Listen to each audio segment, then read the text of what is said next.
Efézusiakhoz írt levél 4. fejezet 30. versétől így szól Isten igéje. És ne szomorítsátok meg az Isten szent lelkét, aki által el vagytok pecsételve a megváltás napjára. Minden keserűség, indulat, harag, kiabálás és istenkáromlás legyen távol tőletek minden gonoszsággal együtt. Viszont legyetek egymáshoz jóságosak, irgalmasak, bocsássatok meg egymásnak, ahogyan Isten is megbocsátott nektek a Krisztusban.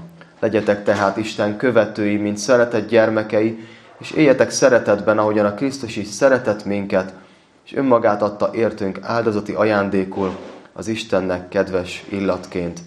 8. verstől folytatom. Mert egykor sötétség voltatok, most azonban világosság vagytok az Úrban. Éljetek úgy, mint a világosság gyermekei. A világosság gyümölcse ugyanis csupa jóság, igazság és egyenesség.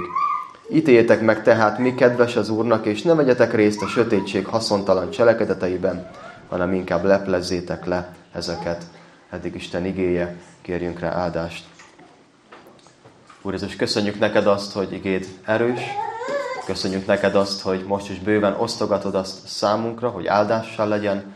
Tedd ezt lelked által valóban, formálj bennünket, és köszönjük, hogy bízhatunk ígéretedben. Amen. Foglaljon helyet a gyülekezet.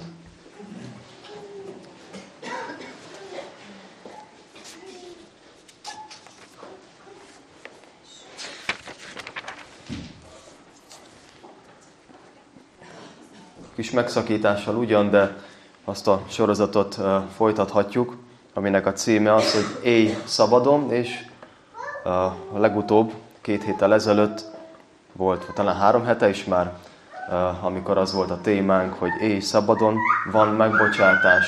Ez volt az első kezdet, és aztán most a következő lépést tesszük meg ebben a témának a kibontásában. Ha kell esetleg röviden visszaemlékezni, akkor ott János evangélium a 15. fejezetéből olvastunk igéket, és azt olvastuk megbocsátásnak az alap gondolataként, hogy ennek a forrása az Istennek az öröme. Nagyon sokszor kifejezte az Úr Jézus azt, hogy azért mondom mindezt nektek, hogy az én örömöm legyen bennetek, és örömötök teljessé legyen. Isten örülni szeretne, örülő önmagában, a Szent Háromság, Isten 3 személye szereti egymást, és egymásra utalnak vissza. És olyan tökéletes egységet alkotnak, ami számunkra, dönthetjük, hogy mit jelent. Jelentsen egy meghívást, egy vonzalmat, hogy igen, én is akarok Istennek ebbe az örömébe bekerülni, beletartozni, vagy még mélyebben belekerülni, hogyha már ott vagyok. És azt láttuk, hogy ez hogyan lehetséges, néztük ezeket az igéket, az Isten igazsága, az Istennek a szeretete, talán ember által lehetetlen módon, de az Istennél mégis lehetséges, hogy összekapcsolódik, és az egyik nem nélkülözi a másikat, az egyik nem löki félre a másikat, nem részrehajló, hogy most csak igaz vagyok szeretet nélkül, és nem vagyok olyan mindent elfogadó, szeretetteljes, hogy semmi igazság nincs benne. Nagyon nehéz, lehetetlen ezt emberi szívvel, szülőként, munkatársként, bármilyen kapcsolatban nekünk ezt egyszerre csinálni. De a titok talán ebben van, az Istennél ez a 2 egyszerre lehetséges, és amiről a verset is hallottuk, amit az Úr Jézus bemutatott a Golgotai kereszten, ez a nagy öröm, hogy ő nem engedte lejjebb az igazságát, az Isten igazságát, hogy szemet huny, a mi bűneink felett nem tehette önmaga miatt. Az Isten szent és tökéletes, de ha csak ítélet lett volna benne, akkor minket elpusztít menthetetlenül. És egész élete, földi küldetés arról szólt, hogy suttogja, sőt kiabálja az emberek fülébe. Kinek hogyan kellett, kinek mekkora füle volt, kinek mennyire volt tompa a füle, mint most nekem is egy kicsit, de remélem, hogy ez csak fizikailag igaz, és nem az Úr számára tompa az én fülem. És remélem, hogy a ti fületek is elég éles és nyitott az Úr Jézus felé, amikor belénk akarja kiáltani azt, hogy szeretlek. Lehet, hogy nem tudod hozni azt az isteni tökéletes mércét, amit a Bibliából értesz, ahogyan a buzdításban is hallottunk erről egy őszinte mondatot, de mindannyiunk szívéből szóltál, Marika, mert valóban nekünk ez elérhetetlen a magunk erejéből. Nemrég Budai Evódia mondta azt, hogy elég jó, és ott éppen mondta, édesanyák vagytok, de ha édesapáknak is fordult, akkor elég édesapák vagytok, és elég jók vagytok, de hogyan lehetünk mi elég jók? Mit mondott ő? Az Isten kegyelmével. Köszönöm, Angi. Elég neked az én kegyelmem, mondja az Isten az Úr Jézus Pálnak is, és így már Pál is mondhatja, hogy embergyilkos vagyok. Nagyon sok pusztítást hajtottam végre. Az Isten azt mondja, az ő kegyelmével együtt én elég jó leszek számára. Ez nem rólam szól, nem az én teljesítményemről, az Isten döntéséről. Nagyon vigyázzunk, mert ez borzasztó hasonlít a világnak az üzenetéhez, hogy te jó vagy. És ha ebben megerősítünk embereket, hogy te jó vagy a magad módján, mindegy, élj csak úgy, ahogy szerinted jó, a pokolba kísérik be őket. Nem szabad a kegyelmet lehagyni, mert ez a lényeg, hogy az Úr Jézus kegyelme által lehetünk az Isten számára elfogadhatók. És olyan nagy öröm ez, amikor ezt átéljük, hogy noha én bukok, esek, kelek, és az Isten pedig felemel, és megölel, és azt mondja, hogy gyere mindig hozzám, legyél velem. Nyitott szemmel, csukott szemmel, nyitott füllel, csukott füllel, már most a fizikai érzékeinkre, ha gondolunk, de mindig jöhetünk számára, legyünk elérhetőek. Most már az idő, hát éppen nem minden nap a legkedvezőbb, de akkor is fölpattanunk a fiúkkal akár csak egy fél órára is biciklire, mert most már van 3, amivel lehet tekerni, és akkor néha megyünk Fényestitke, Döge fele is, vagy amerre bicikli út van, úgy vágyunk, hogy jaj, de lenne még hosszabb bicikli út, de hát megyünk amerre lehet. És amikor nincs bicikliút, akkor nem megyünk ki a főútra, akkor megyünk a földes úton. Ó, mondom, apa is mennyiszer rótta ezt gyerekkorában, amikor aztán majd szétrázza a biciklit is, meg a biciklist is az út. De csak megyünk. Aztán egyszer csak mondják a fiúk, hogy apa, ott a vasút. Mondom, tényleg, hát kijutottunk a töltésig ott Litke határába. Nem mondom, hogy megállunk. Jó, jön is egy vonat, óriási öröm volt, elsuhant a vonat. Integettünk is nekik, és akkor így boldogak voltunk, hogy láttuk, hogy a sinem maradt. Nem felénk jött, nem jött le, nem gondolta azt, hogy benézek hozzátok. És ez a gondolat a szívemen maradt, beszélgettünk is oda-haza erről, hogy az Isten országában gyakran azt érezzük, hogy kötött pályán kell mozognunk. Nem mehetünk jobbra vagy balra. És a gyermek ész is tudja azt, hogy ha a mozdony gondolna egyet, hogy én is megyek azon a földúton, amint ti mentek a biciklivel, hát tudna ott menni? Nem. Sőt, mit csinálna? Fölborulna, kiborulna, hanyat, homlok, mindenki borulna benne, nem arra való. Ezért talán a mozdonyok így összenéznek, hogy olyan nehéz a mozdony élet. És tudom, hogy többen dolgoztatok a MÁV-nál, talán valaki szeretne, vagy egyebek, meg egyébként is talán használjuk ezt a közlekedési eszközt, de ezek a mozdonyok igazán most örülhetnek, vagy szomorúak. Hát nem jöhetnek le a sírről, mert azonnal összetörnek, és nem lesznek használhatók többen. Nem mehetnek így akárhova. Cammognak, mennek, nyikorognak. Úgy mennénk balra, úgy mennénk jobbra, de hát a sín csak arra fele vezet. Hogy élik meg ezt a mozdonyok? És ha így gondolunk az Isten országának a dolgaira, akkor talán valamit érzékelünk belőle, hogy igen, ha az Isten törvényéhez tartom magam, akkor el fogok jutni valamilyen célba. De hát nekem mindig van egy jobb ötletem, hogy kicsit erre, vagy kicsit arra kéne menni, hogy eltérjek az Isten vezetésétől. Ha meg hagyatkozok rá, akkor meg csak tudom mindig egy adott pályán, egy kötött pályán szabad csak mozognom. Olyan nehéz ez. Tudom is, hogy ez a jó, de mindig tiltakozok ellene. És tudjátok, az segít gyerekeknek, felnőtteknek egyaránt, ha végig gondoljuk, hogy a mozdony nem a sínen keletkezik. A mozdony megépítik mozdony szerelő bácsik, akiknek a fejében, vagy a tervrajz, vagy tervezőasztalán megfogant a gondolat, hogy mozdony kéne építeni. Valamilyen céllal. A mozdonyok nem csak úgy lepottyannak az égből, hanem van valaki, aki megrendeli, megtervezteti, megépíteti, aztán egyszer csak valahol egy gyárban sínre teszik, már eleve azzal a küldetéssel, hogy ez a sínen maradjon, és ez a cél, ott közlekedjen, és szolgálja az utasoknak, meg a közlekedőknek az örömét. Ha mi hívő emberként azzal számolunk, hogy a mi életünk, az nem itt keletkezett a mi fejünkben, hogy én élek, hanem az Isten már valahol egyszer meggondolta azt, hogy te is, meg én is, hogy a világra jövünk, és az Isten tudja azt, hogy mi végre teremtett bennünket, ahogyan az imaórában nagyon örültem neki, hogy erről volt. Az Isten dicsőségét hirdessük. Akkor nekünk nem az a szabadítás, hogy a sínről lejöve egy másik irányba menjek, mert azonnal összetöröm magam, és még az is, aki megalkotta, akié, szomorkodni fog, hogy milyen drága egy mozdony. Oda veszett. hanem az lesz a dicsőségére az Istennek, az Alkotónak, a mi életünkben is azon a pályán haladunk, amire tervezve vagyunk. És tudjátok, mit jelent ez az üzenet? Hogy nem élheted akárhogyan az életedet, még hívő emberként sem. Mert van egy teremtő, van egy isteni szándék, amire téged megteremtett. És hozzá itt van a kötött pálya. Hát be van kötve Biblia formában. És ez azért adatot, mert nem korlátozni akar minket az Isten, hanem hogy ez szerint tudunk menni, haladni azon az úton, amire teremtve vagy. Ez a nagy meghívás az úrvacsorában is, hogy rugódozunk-e még a szívünk legmélyén, hogy én akkor is a magam útját szeretném járni, vallási keretek között, vagy pedig végre megörülök annak, hogy de jó, hogy megértem a Bibliából, hogy teremtmény vagyok, alárendelt személy vagyok, a célt nem én tűzöm ki, a haladás módját nem én szabom meg, egyáltalán semmit nem én szabok meg, csak szabad akaratból engedelmeskedhetek annak, aki engem teremtett. És az Istennek az öröme az az, hogy amikor megalkotta, képzeld el a földbolygót, jó nagy, milliárdnyi ember van rajta, és folyamatosan csak születnek ezek a kis emberkék rajta. Az Isten meg messziről, közelről, a mennyből, mondjuk így a mennyből, nézi, hogy csak úgy burjánzik az élet, és egyre többen és többen vannak ezek az emberek. Miért engedi meg az Isten, hogy újabb és újabb életek jöjjenek létre?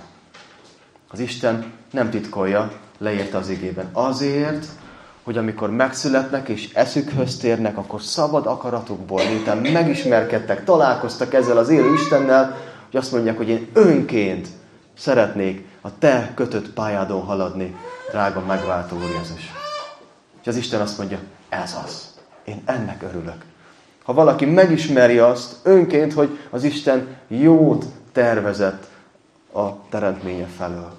És megyünk oda-vissza hozzá, hogy Istenem, felfedeztem, hogy te vagy az én alkotom. Te tudod, hogy hogyan kell haladjak. Te tudod, hogy mi az én életemnek minden részlete, és én hozzád akarom igazítani minden dolgomat. Ez a vágy, hogyha ott van benned és bennem, az ad muníciót minden nap, hogy valóban teljessé legyen Istennek az öröme, és te is ebbe benne lehessél. A felolvasott igékben ilyeneket olvastunk az Efézusi levélből, hogy legyetek egymáshoz jóságosak, irgalmasak, bocsássatok meg egymásnak, hogyan Isten is megbocsátott nektek a Krisztusban. Sőt, legyetek tehát Isten követői, mint szeretett gyermekei, követő, kötött pálya. Éljetek szeretetben, ahogyan a Krisztus is szeretett minket, és önmagát adta értünk áldozati ajándékul, az Istennek kedves illatként. Aztán úgy folytatja, mert egykor sötétség voltatok, és megint az imórai buzdítás, hogy ezt a kettőt, ha látod, hogy egykor én síntelenül valahol az erdő kellős közepén próbáltam élni a mozdony életemet. Ne haragudjatok a képért. Mindenki látja azt, hogy nem odavaló. Az Isten szíve látta, hogy nem vagy odavaló. És amikor ezt visszaemléksz, hogy igen, az Isten így megkönyörült rajtam, bemutatta, hogy mi az ő terve.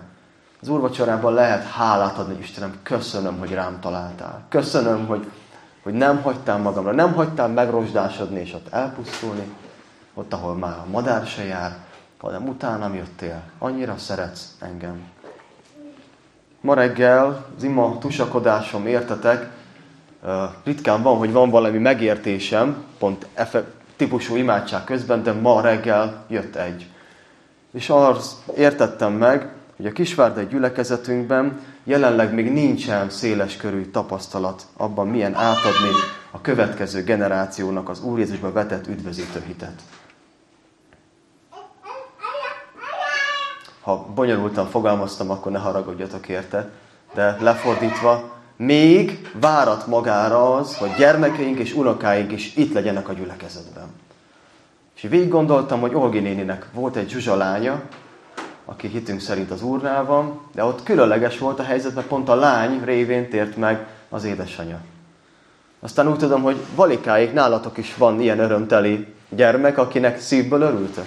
Aki már az Úrnál van, az Úrral együtt jár és szolgál neki. Gondolkoztam a gyülekezetükben, talán a Takásné Marika jutott eszembe, akinek itt van. Ő is itt van még, és örülünk neked, meg lányod és családja is. De annyi gyermek van még, és unoka a saját családjainkban, akikre szeretnénk, hogyha a mi hitünk is le lenne próbálva, hogy a mi utódaink méltónak találják a mi Úr Jézus követésünket, vagy fogják követni a mi hitünket.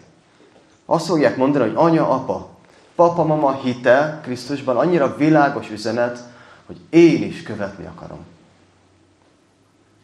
Úgy legyen. Hát, annyira szeretnénk ezt megtapasztalni. És gyermekekből talán nem is vagyunk szűkén. De sok olyan kallódó, fiatalabb és idősebb gyermekből meg bőségesen van a családjainkban, akik mintha nem bírnák megtalálni az Úr Jézust. És ma, meg múltkor is felelősségvállalásról volt szó a tanítványság tanfolyamunkban. Idősödő, hívő emberek is mondják meg azt, hogy igen, ez az ő felelőssége, az ő döntése. Így van. Mindenki magáért felel, de hogy ha neked semmi felelősséged nincs szülőként, nagyszülőként a gyermeked életében, akkor azt hiszem, hogy nem tudnak megbátorítani ebben, hogy jól gondolod. És az a kérdés, az Isten mit vár? Hogyan éltem, és hogyan élem most az én Krisztusba vetett élő hitemet, hogy amikor ez látszódik családtagok, közeli és távoli családtagok, ismerősök számára, akkor ez bennük ilyen vágyat ébreszt. Én is azon a kötött pályán akarok mozogni. Én is célba szeretnék érni. Nem az erdő kellős közepén botorkálni a V43-assal vagy bármelyikkel, hanem szeretnék a sinen lenni, de nem tudom, hogy kell oda elkerülni. Azt hiszem, hogy ezekre a kérdésekre, hogy tudjunk válaszolni, az Úr elé kell térdelnünk, és amit pont a tanítványság tanfolyamban is sok lelki beszélgetésben visszaköszönve láthatunk, hallhatunk, hogy a generációváltásban a következő generációk is átvegyék a mindannyiunk hit élet példáját, gyakran ennek akadálya tud lenni, hogy még vannak rendezésre váró helyzetek. Amikor még bizony ki kell mondani azt, hogy bocsáss meg, vagy megbocsátok.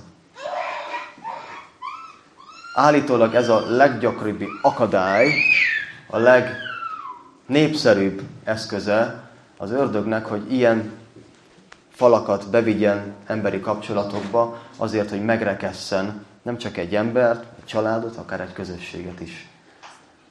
Hogy mondjam egyszerűbben, végig kell gondolnunk, és erre hívlak benneteket, hogy van-e az életemben még meg nem bocsátásnak a bűne, és ezt tettük sokszor. Most különösen arra hívlak benneteket, amit múltkor elkezdtünk éj szabadon, nem-e vagyok még híjával azzal, hogy nekem kell oda menni valakihez, és azt mondani, hogy te bocsáss meg nekem. Ezt a kettősséget múltkor már rácsodálkoztunk, egyszerre kell művelnünk, valamikor nekünk kell elengedni valakinek a talán vélt vagy valós bűne miatti sérelmet, és megbocsátanunk, máskor meg nekünk kell oda menni, hogyha valakinek panasza van.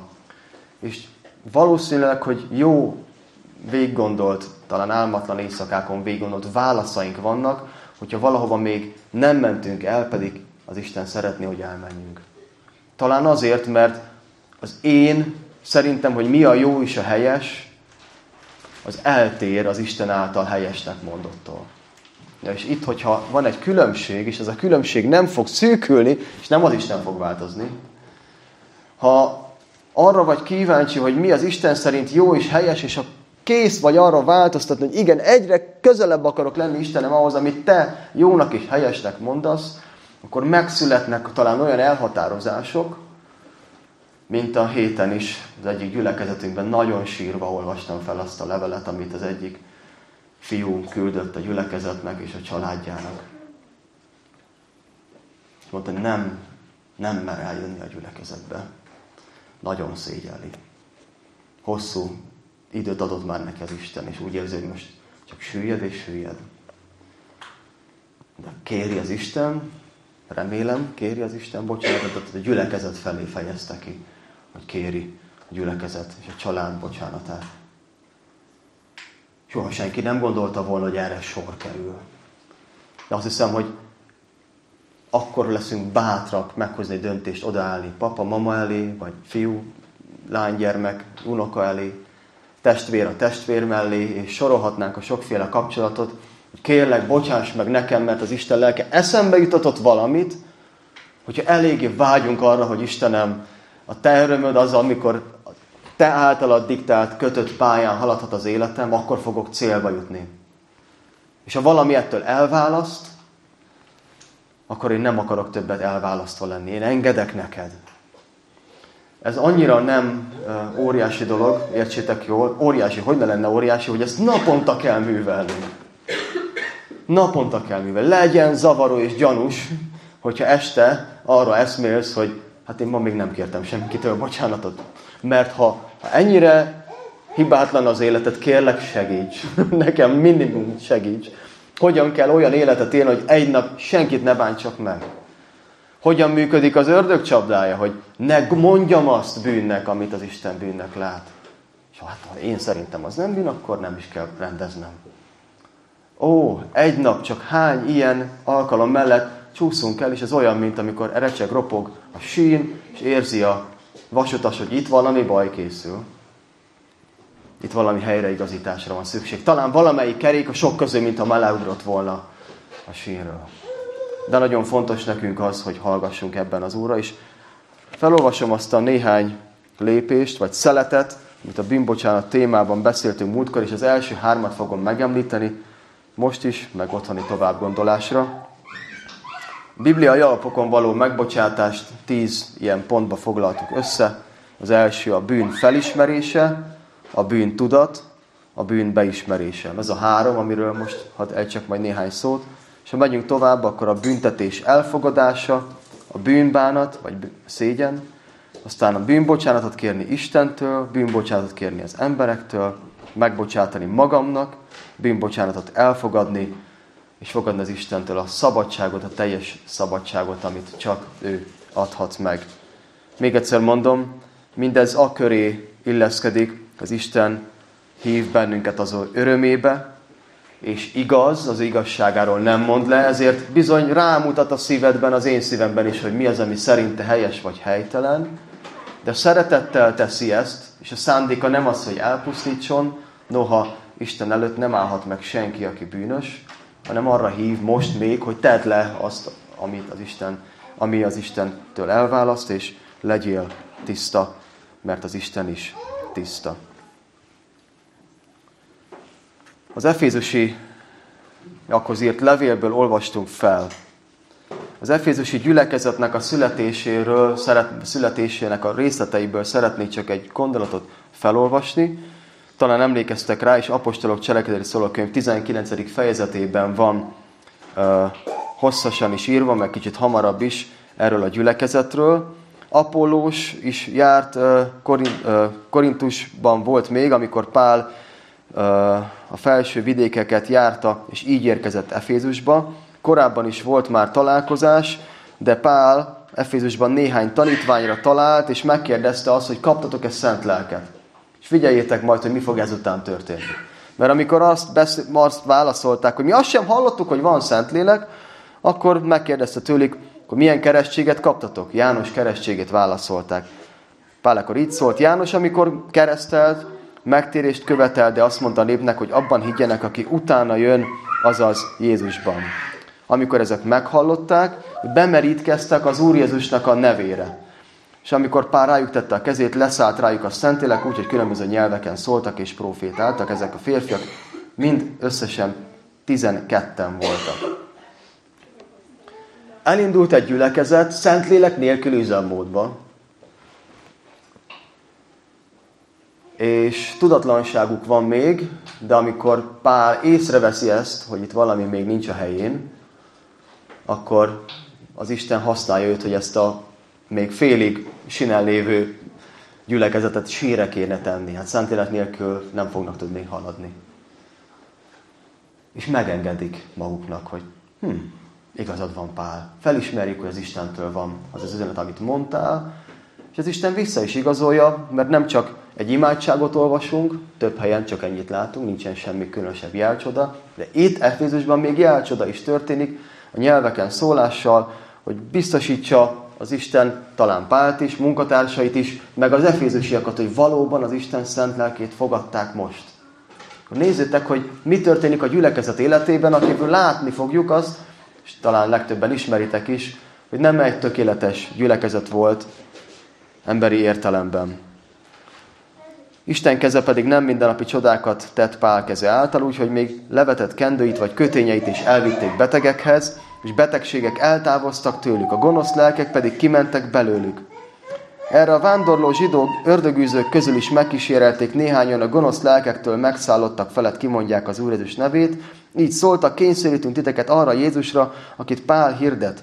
Egy Szkéva nevű zsidó főpap 7 fia is ezt tette. Gonosz lélek azonban így válaszolt nekik, Jézust ismerem, Pálról is tudok, de ti kik vagytok.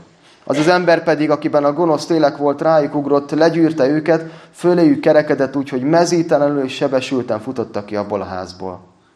Tudomására jutott ez minden Efézusban lakó zsidónak és görögnek, úgyhogy félelem szállta meg mindnyájukat, és magasztalták az Úr Jézus nevét. Ebből a kis történetből láthatjuk, jól bemutatja azt, hogy van egy gyülekezet, ahol megérkezik az Istennek a szent lelke, és elkezd működni.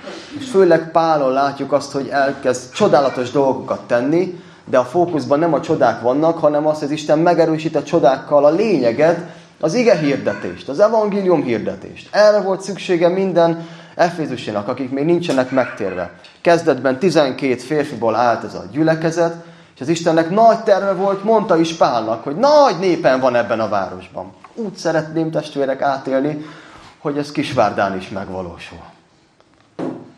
Én ezzel az ígérettel jöttem ide közétek, most már lassan 3 éve. És nem csak Kisvárdán, hanem a környező településeken is. Ott dobog a szívemben az ige, hogy Jézus elküldte maga előtt azokat, ahova ő is menni készült. Mert Jézus azért jött, hogy hirdesse az embereknek az evangéliumot, hogy sokan, családjaink, és még azon túl is, ismerősök és ismeretlenek mindannyian találkozzanak az Úr Jézussal. A legkisebbektől a legnagyobbakig. Hogy legyen hangos a gyülekezetünk sokfajta beszélgetéstől, gyerekricsajtól, örömújongástól, vagy éppen amikor egymás karjába hajolunk, és azt mondjuk, jaj, de nehéz mennem, már majd lesz szakad a derekam, de olyan volt örök ifjakon is erről volt szó, de akkor is jövünk a gyülekezetbe. Mert hallani akarunk az Úr Jézusnak a hangját. Szeretnénk vele, és a gyülekezettel találkozni. Ott van a Szentlélek munkán, pedig félelmetes dolgok is történnek, és a gyülekezet szeme előtt lesz valósággá az Istennek ez a munkája.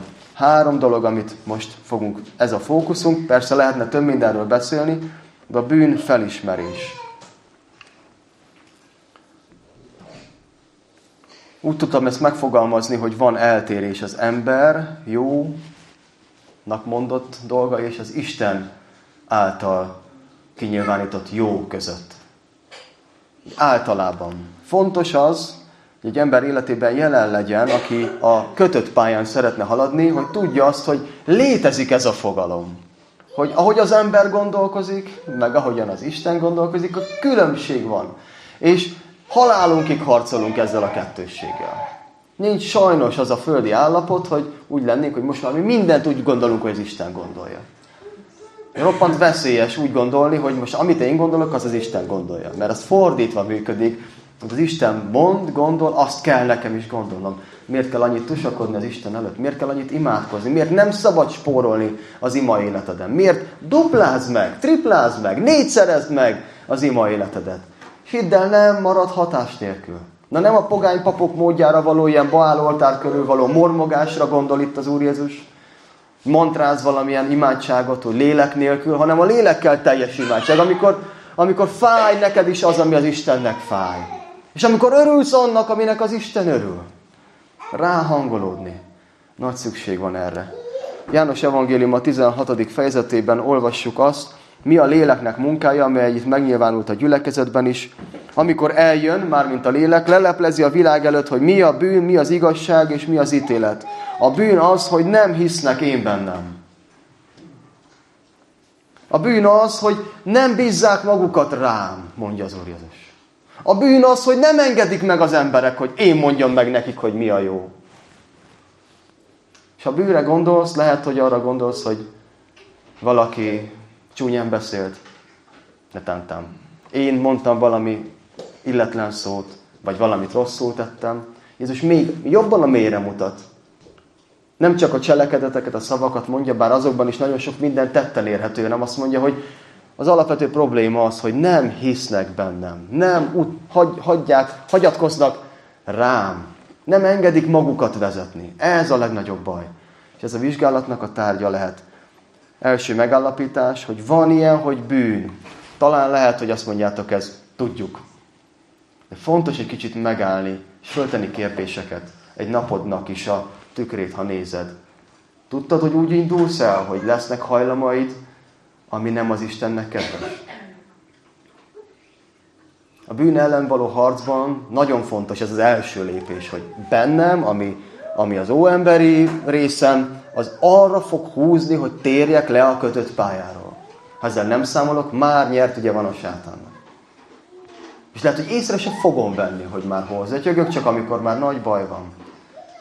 Bűn felismerés. Van különbség, van eltérés az ember által és az Isten által mondott jó között. A bűntudat. Bűntudat a második, így fogalmaztam meg, hogy a nagy általános eltérésben, amikor már meg tudom nevezni, konkrét dolgokban is felismerem, hogy ez a dolog az Isten szemében nem jó. Itt ebben a gyülekezetben is, az efézusi gyülekezetben, amiről most olvastunk, csak belekukkantottunk egy epizódba az ő életükben, amikor elindul a misszió munka, akkor láthatják, hogy csak azért, mert tetszik a csodatévő erő némelyeknek, még Szkiva nevű zsidó főpap 7 fiának is, szerettek volna ezzel az erővel valamit tenni. Nem kellett nekik az Úr Jézus. Neki kellett az az erő. És ilyen csodálatos dolgokat mondani, és tenni, és még az ördögnek is neki rontani. Ott lehetett az efézusiak szívében is, hogy na lám, ezek az emberek nem tették jól. És honnan láthatták, hogy ez nem jó, hogy az Isten szemében nem jó, mert megnyilvánul az ördög. És megnyilvánul az Isten.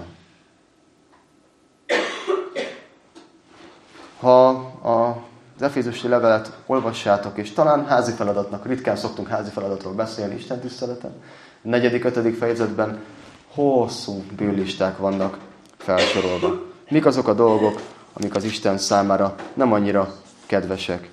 Ilyeneket olvasunk, mint a hazugság, haragvás, lopás, tolvajlás, bomlasztó beszéd, a Szentlélek megszomorítása, összefoglalva is, keserűség, indulat, harag, kiabálás, istenkáromlás, paráznasságnak bármilyen formája, tisztátalanság, nyerészkedés, haszonlesés, beszél a szemérmetlenségről, ostoba beszédről, kétértelműségről, beszél arról, hogy a bálványimádóknak nincs öröksége az Isten országában. Ezek olyan konkrét dolgok, amit már meg lehet nevezni.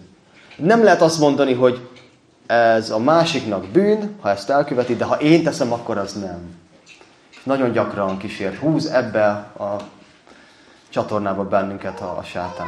Ugye a másik életében még a farizeusok is világosan látták, hogy azok a szőlőművesek, akik bérbe vették a szőlőt és megölték a szőlő tulajdonosának még a fiát is, hogy az egy gazemberek voltak.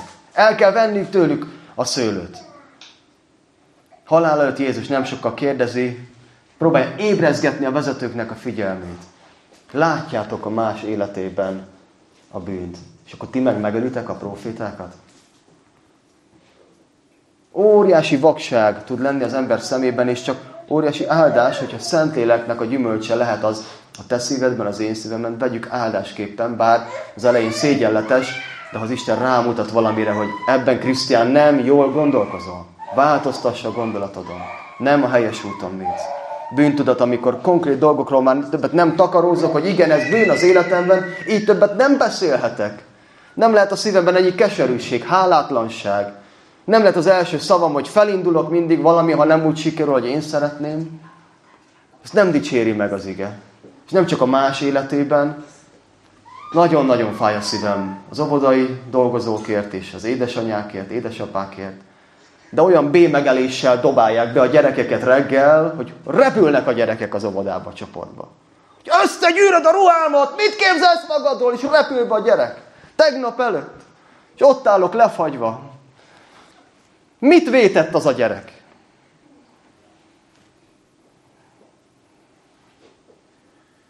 Majdnem összegyűrödött az édesanyja ruhája. A többiek meg ott állnak lefagyva a gyerekek, hogy egy másik anyuka miért káromkodik a saját gyerekére. Úgy szeretném, hogyha adná az Isten, hogy neki is, ennek a kedves édesanyjának el lehetne mondani az evangéliumot, hogy van egy jobb út. Van egy jobb út. És bizonyára, hogy ő nem úgy kelt fel, hogy én most majd legyalázom a saját gyerekemet. Hanem abban a helyzetben felülírta valami az ő belső szabályát, és azt mondja, most még ezt is megengedem magamnak.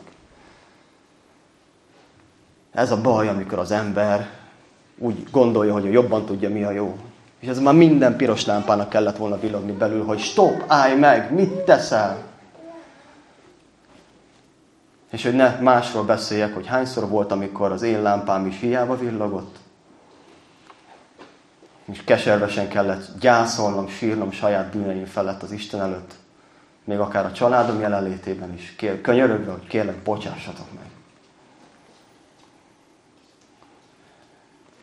De nagy ajándék, hogyha a bűn felismerés, hogy általában van különbség Isten és ember között, jónak mondott dolgok között, hogy konkrét dolgokban is látom, hogy mit jelent a bűn, tudatom van róla, és a harmadikig jussunk csak el a bűnnek a beismerése. Nézzetek, milyen érdekesen alakult ez az efézusi történet. A bűn beismerés, amikor már nem csak látom, hogy van bűn, általában konkrét dolg van, hanem az én életemben is. Ilyen dolgokért halt meg az Úr is a keresztfán, egy napra söpörjem le azt, hogy hát ez nem fontos az életemben, mert akkor Jézus minek halt meg, hogyha ez nem lenne ilyen fontos az Isten számára, hogy nekem is van konkrét bűnöm. Nekem is van konkrét hitetlenségem, bizalmatlanságom az Isten felé, amelyek adott esetben szavakban, tettekben meggyökereznek. A történet úgy folytatódik, azt olvastuk, a félelem szállta meg mindannyiukat Efézusban, a gyülekezet tagjait is, és a hívők közül sokan eljöttek, megvallották és elbeszélték ilyenféle mesterkedéseiket. Sokan, akik varázslással foglalkoztak, összehordták könyveiket, mindenki szeme láttára elégették. Amikor kiszámították a könyvek értékét, 50 000 ezüstpénzre becsülték. Így az Úr ereje által az ige hatalmasan terjedt, és megerősödött. A gyülekezet magára ismert, nem azt mondta, hogy igen, bűnösök, gazemberek, paráznák, tolvajok és mindenfélék, hanem a gyülekezet kiállt, és azt mondja, hogy mi is ilyen bűnösök vagyunk.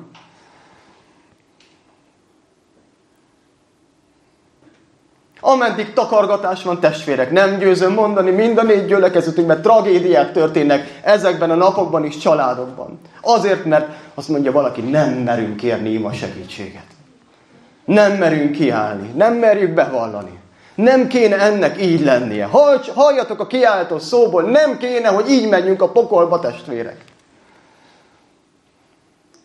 Csak ki kell állni az Isten elé. Talán oda kell állni a családtag elé. Azt mondani, hogy ne haragudj, elrontottam, nem magyarázom. Bocsáss meg. Hány olyan családtagi kapcsolat gyógyulna meg, amikor jönnek vissza a hangok, hogy agyamra megy ez a családtag. Mit tegyünk vele? Nem kéne, hogy az agyára menjek a családomnak. Mindig ő a hibás. Nem kéne, hogy mindig én legyek a hibás. És a felelősséget nem hárítanom kéne, hanem csak fölvállalnom, Istenem, én is kiállok. És ezek a efézusi testvéreink nem a gyülekezetben titokban lerendezték, kiálltak a város főterére. Oda vitték ki a bűneiknek a bizonyítékát. És azt, hogy milyen nagy vagyont jelentett az a sok könyv, az nem azt mutatta, hogy milyen nagy dolgot tettek, hanem hogy milyen nagy bálványuk volt az ő szívükben. A legnagyobb vagyon az nem másra vonatkozott, hanem az ilyen varázskönyvekre. Te tudod meg az Isten, hogy mi az, ami a szívedben még ott van, amit az Isten kikér, és azt szeretné, hogy gyere be az én örömömbe. Meg akarlak szabadítani. Nem akarom, hogy te, a gyermekeid, az unokáid, hogy elvesszenek. Szeretném, hogyha látnád, hogy miért haltam meg a Golgotai kereszten. Szeretném, ha értenéd, hogy miért kell evangéliumot hirdetni, de lehet, hogy most nem a nagyvárosra és sokakra kell gondolnunk. Gondolj tényleg csak saját családodra, saját házasságodra, Az Isten szeretne megszabadítani. Szeretné azt, hogy még jobban tovább érj, növekedj lelki értelemben. Hogy fel tudjunk növekedni ő hozzá, ahogyan mondja az ige, ő hozzá, aki a Krisztus. Adja az Úr Jézus, hogy tudjunk ebben bölcs döntéseket hozni. Lássuk meg azt, hogy a gyülekezetünk egy olyan család, az Istennek a családja, ami nem a mi találmányunk, nem a mi szervezetünk, ez nem a mi klubunk, ez az Istennek az élő családja. És ha valaki ide jön, az Isten tud vele mit kezdeni, tud gyógyulást adni. Legyen valóban ilyen tölcsér típusú gondolkodásunk a gyülekezet szolgáló csoportjairól. Minden és mindenki a Krisztushoz hozzuk el az embereket. Minden családtagot. Ne szűnjünk meg a hívogatásban. Ne szűnjünk meg az értük való imádkozásban. És legyünk kreatívak az Isten előtt. Gyönyörködöm abban, hogy egy országban eléggé híres ifjúsági csoport, akik koncerteket adnak és evangéliumot hirdetnek, hogyha eszükbe jut 12 év után, hogy mi jártunk valaha Kisvárdán. Nem akarjátok, hogy szóljon az ége Kisvárdán, ha nekik fontos ez. Nem ismernek itt már lehet, hogy senkit. De szeretnék továbbadni a jó hírt, hogy akkor én nem állnék be velük ebbe a sorba. Tudom, hogy legtöbben szeretnétek, és arra vagyunk hívva, hogy karaljunk bele egymásba, menjünk együtt. Ez az Isten családjának a különleges ajándéka, hogy nem állunk meg, és nem tántorodunk vissza, hanem az Úr lelke megerősít bennünket, hiszen ő a mi példánk, mert amikor azt mondja az ige, legyetek egymáshoz jóságosak, irgalmasok, bocsássatok meg egymásnak, ahogyan Isten is megbocsátott nektek a Krisztusban. Azt mondja, legyetek tehát Isten követői, mint szeretett gyermekei, és éljetek szeretetben, ahogyan a Krisztus is szeretett minket, és önmagát adta értünk, áldozati ajándékul az Istennek kedves illatként. Mert egykor sötétség voltatok, most azonban világosság vagytok az Úrban. Éljetek úgy, mint a világosság gyermekei. A világosság gyümölcse ugyanis csupa jóság, igazság és egyenesség. Ítéljétek meg tehát, mi kedves az Úrnak, és ne vegyetek részt a sötétség haszontalan cselekedeteiben, hanem inkább leplezzétek le ezeket. Jó az Úr. Jó dolog az ő általa kijelölt pályán haladni. Ha még nem adtad oda a szívedet neki, ne várd meg a holnapot. Se én, se más nem tudja garantálni, hogy lesz még holnap. A kórházban talán könnyebben elképzeljük, mert ilyen üzeneteket kell elmondjak mostanában. De nálad és nálam sincs garancia a holnapra. Most, ma, ha az ő szavát halljuk, mondja az ige, ne keményítsük meg a szívünket, hanem engedelmes legyünk neki. Ha arra van szükséged, Uram, itt az úrvacsora, és én szeretném valóban méltóképpen venni az úrvacsorát, hálát adni azért a nagy áldozatért, amit értem hoztál. Gyere így! Újíts meg engem, Úr Jézus! Szeretnék csak neked szolgálni. Bocsáss meg, amikor a gondolat is fölmerül bennem, hogy én valami jobbra vagy balra eltérjek a te utadról. Csak téged akarnak követni. És lehet, hogy vannak vádló gondolatok, az ördög bizonyára dolgozik, nem vagy alkalmas, folyton vétkezel, nincs változás, délután fogunk erről többet tanulni, ne hallgass a hazugság atyjára. Fogadd el az Úr Jézus ajánlatát. Ma, ha hozzájössz, ő megbocsát, és megtisztít. Ezt ő ígérte.